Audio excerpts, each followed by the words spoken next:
Avrupa Birliği'nin PKK yasağına ilişkin davası Lüksemburg'da bulunan Avrupa Adalet Divanı'nda görüldü. PKK'nın yasaklı örgütler listesinden çıkartılması için tarihi bir öneme sahip olan davada Avrupa Birliği Konseyi 2018 yılından bu yana sunduğu argümanlarla tekrardan PKK'nın listede tutulmasını talep etti.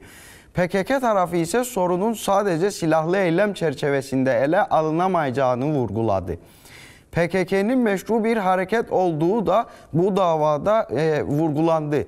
Davanın ardından PKK avukatlarından Tamara Bruma ve Mariake Van Eyck televizyonumuzun sorularını yanıtladı. Duruşmaya ilişkin genel değerlendirmeniz nedir? Mahkemenin davayla çok ilgilendiğini hissettik ve tarafımızca yapılan açıklamaları netleştirmek için de çok faydalı sorular sorduk. Çok uzun bir dava oldu ve bu davanın başlangıcından bu yana mahkeme içtihatlarında çok şey oldu. Bu yüzden bugün nerede durduğumuzu tartışmak çok önemliydi. Ayrıca mahkemenin kendi kaderini tayin etme özel durumuna ve örneğin PKK'yi nasıl ele aldığına da odaklanmasından özellikle memnun oldum. Bu nedenle mahkemenin soruları beni hoş bir şekilde şaşırttı.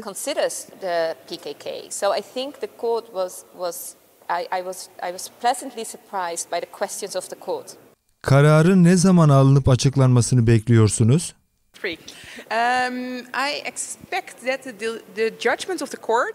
Mahkeme kararının yaklaşık 7 ay içinde yani 2022'nin sonunda verilmesini bekliyorum. Nihai olarak mahkemeden ne bekliyorsunuz? 2018'den farklı olacak mı? Evet, bence kararın çok farklı olmasını bekliyoruz. Niye?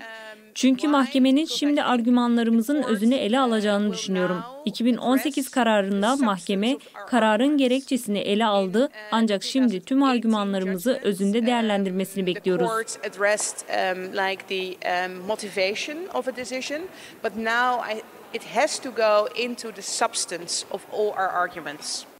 Bu mahkemenin kararı, üçüncü başvurunuzu nasıl etkileyecek?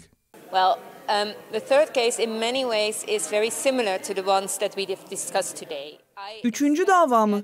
Üçüncü dava birçok yönden bugün tartıştığımız davaya çok benziyor. Bugün tartışılan davalarda çok kapsamlı bir karar alınmasını bekliyorum. Ve sonra 2021'de başlayan üçüncü dava için muhtemelen o yargıya da öncülük ediyoruz. Ve tabii ki 2021 davasında tam olarak nasıl uygulandığını görmek için bu davada hangi argümanların kabul veya reddedildiğini kontrol etmemiz gerekecek. Ama ben PKK listesine nasıl baktıklarına dair en detaylı bilgiyi verecek en önemli kararın bu davadan çıkmasını bekliyorum. Avrupa Birliği Konseyi bu mahkemenin kararını uygulamak zorunda mı? Eğer öyleyse konsey kararı uygulamadığı takdirde mahkemenin herhangi bir yaptırımı olacak mı? Aslında bu bence yargıcın Avrupa Birliği Konseyi'ne PKK'yi listede tutmak için 2019'da alınan önlemlerle ilgili olarak öne sürdüğü sorulardan biri. Çünkü o zaman mahkeme dedi ki tüm kararların ve uygulama yönetmeliklerinin iptal edildiği 2018 kararı vardı. Yani yargıya uymak için gerçekten bir şeyler yapmalısın ve yaptığın şey aynı gerekçelerle tamamen aynı kararları vermek ve yönetmelikleri uygulamak. Yani mahkeme bu soruyu konseye sordu ve konsey aslında yapmaları gerekenin farklı bir şey olduğu veya en yüksek mahkemeden önemli bir bilgi alması gerektiği konusunda hemfikirdi.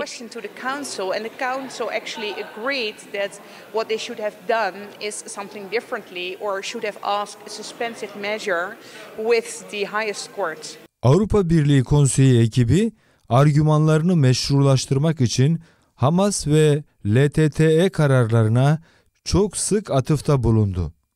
Siz de onlara açıkça cevap verdiniz.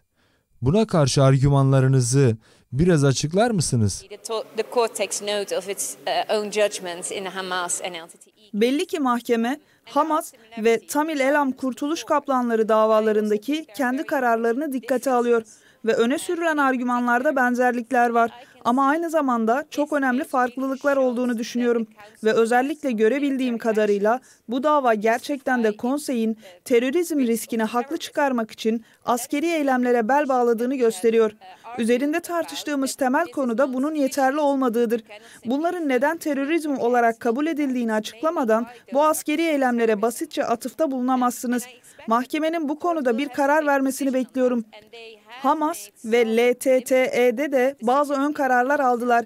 Ancak PKK'nın karşı karşıya kaldığı bu tür eylemlerle ilgili terör eylemlerinden söz edip edemeyeceğiniz konusunda henüz bir nevi son adımı atmadıklarını ortaya koyduk.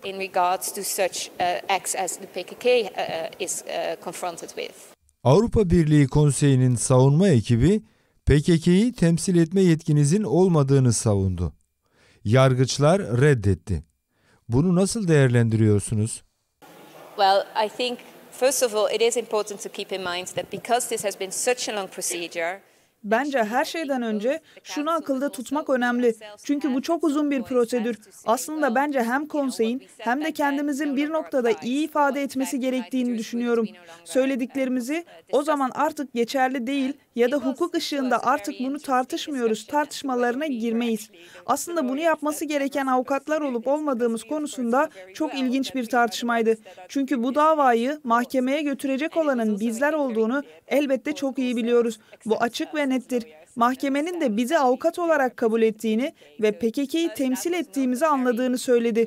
Yani bizim için bu çok önemli bir tartışma değildi ve bence bu konseyin de artık bu argümanı sürdürmemeye karar verdiği için mahkemenin artık bu konuda devam ettireceği bir şey kalmadı. Bence çok zor bir tartışma değildi. Avrupa Birliği Konseyi'nin 2018 ve 2019 mahkeme kararlarını dikkate almadığını ve önceki yıllardaki argümanları kopyala yapıştır gibi sürdürdüğünü savundunuz. Avrupa Birliği Konseyi bu savunmanıza nasıl cevap verdi? Sanırım mahkemenin gerçekten sorunlu olduğu konulardan biri de buydu. 2018'de mahkeme kararının yetersiz gerekçeli olduğunu söylese de 2019'da konsey kopyala yapıştırdı ve bu yüzden de PKK listelerde kaldı. İyi dedik, en azından bu prosedürün maliyeti konsey tarafından karşılanmalıdır. Çünkü konsey sonuçlarını değiştirmiş olsaydı bu davayı yapmak zorunda kalmazdık. Açıkçası 2015 ve sonrasında alınan bu kararların doğru olup olmadığını hala tartışıyoruz ve sonradan kopyala yapıştır yapılmış olması demek ki bu tartışma 2019 kararları için de geçerli ama bence çok açıktı ve mesela şu anki kararlardan da evet söylediğimiz bu ve mahkemenin de hissettiğini anlayabiliyorum. Bilirsiniz bir karar verirlerse gerçekten uygulandığından emin olmak istiyorlar. I can understand that the court also felt that, they want to make sure that if they take a decision, it is actually listened to. Peki bu gerçeklere dayanarak PKK'yı terör örgütü sayma yetkisini Avrupa Konseyi Kurulu'na veren bir karar yine olacak mı? Peki bunu ne kadar dikkate alacaklarına mahkeme karar verecek. Ancak elbette bu gelişmeler ışığında listelemenin artık devam edemeyeceğini savunduk ve bence bir şey gördük. Tartışma, konseyin gerçekten onlar için bir örgütü listeden çıkarmak için kesin bir barış anlaşması olması gerektiğini söylediği yerde gerçekleşir. Kesin bir barış anlaşması yapmak istiyorsanız bilirsiniz bu biraz adaletsizdir. Çünkü diğer taraf oynamak istemiyorsa ve diğer taraf bir barışın parçası olmak istemiyorsa anlaştık. O zaman müvekkilimiz bu barışı sağlamaya çok çalışsa da listeden çıkarmamaya devam edildiği açıkça ortaya konulur.